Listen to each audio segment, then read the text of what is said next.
नमस्कार दोस्तों, स्वागत है आप सभी का रोचक कहानियाँ चैनल में।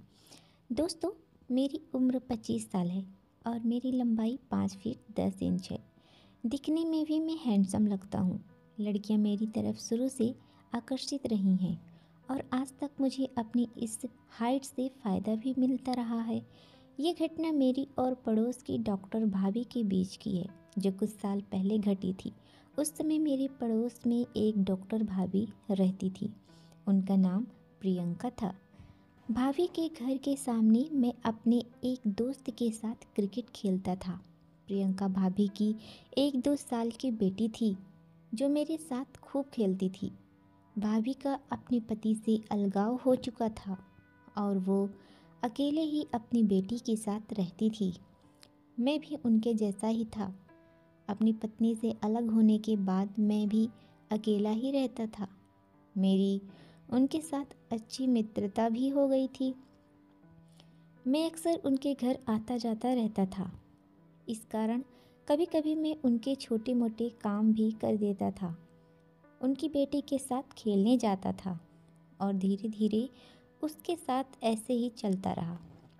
धीरे धीरे वो मेरी तरफ और मैं उसकी तरफ आकर्षित होता चला गया। कभी कभी हम दोनों दोहरी मीनिंग की बात भी कर लेते थे। एक दिन संजना, जो उनकी बेटी का नाम था, मेरे पास खेल रही थी। अचानक से वो रोने लगी। भाभी ने कहा, शायद संजना भूखी हो गई है, उसे दूध पीना होगा। संजना अभी भी अपनी मम्मी का दूध पीती थी। भाभी की बात पर मैंने भी अपनी धुन में जवाब दे दिया कि हाँ, मैं भी भूखा हूँ और मुझे भी दूध पीना है। मेरी बात पर भाभी हंसने लगी और बोली, आपको कौन सा दूध पीना है? मैंने उनकी आंखों में आंखें डालते हुए कहा, वही जो बड़े होने के बाद पिया जाता है। मेरे जवाब पर भाभी शर्मा गई और प्यार भरे गुस्से से बोली, बड़े बदमाश हो आप। मैं हंसने लगा और कुछ देर बाद अपने घर आ गया। इस तरह मेरी शरारतें धीरे धीरे बढ़ने लगी।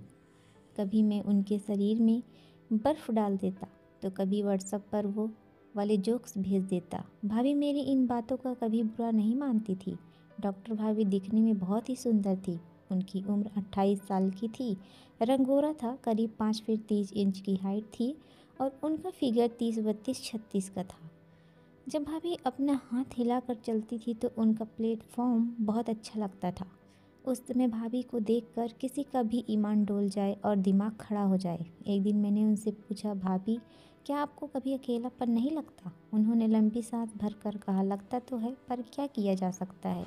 मैंने उनकी तरफ आशा भरी निगाहों से देखा तो शायद उनके मन में कुछ बात आ गई। अब उन्होंने भी मुझसे पूछा, आपको नहीं लगता क्या? मैंने कहा, भाभी, मुझे अलग हुए कई साल हो गए हैं और मुझे एक साथी की ज़रूरत है। आप चाहो तो हम एक दूसरे की ज़िंदगी का खालीपन दूर कर सकते हैं। भाभी मेरी तरफ एक अरमान से देखने लगी। शायद दो अकेले लोग एक दूसरे के अकेलेपन को दूर कर सकते हैं। इसलिए उन्होंने मेरी बात का बुरा नहीं माना। उन्होंने एक नज़र मुझे फिर से देखा और कहा, संजय, मुझे सोचने का वक्त दो। मैंने कहा, भाभी, आपको जितना वक्त चाहिए आप ले लें। उस दिन हम दोनों के बीच और कोई बात नहीं हुई और मैं चला आया। अगले दिन शाम को मैं उनके घर गया और संजना को गोद में लेकर सोफे पर बैठ गया। भाभी 2 कप चाय बनाकर लाई और हम दोनों चाय पीने लगे। मैंने भाभी से पूछा, आपने हमारे बारे में कुछ सोचा? भाभी ने नज़रें झुका ली और कुछ नहीं बोली। मैं समझ गया कि वो तैयार है, लेकिन मैं जल्दबाजी नहीं करना चाहता था। मैंने उन्हें सहज करते हुए कहा, भाभी, आप अपना समय लीजिए, मैं जल्दी में नहीं हूँ। दोस्तों, हमारी बातें ज़्यादातर इंग्लिश में होती थी क्योंकि वो बहुत पढ़ी लिखी थी और मैं भी 2 दिन बाद न्यू ईयर का अवसर था। मैंने भाभी को बोला कि आप मेरे साथ न्यू ईयर सेलिब्रेट करना पसंद करेंगी? उन्होंने हाँ में जवाब दिया।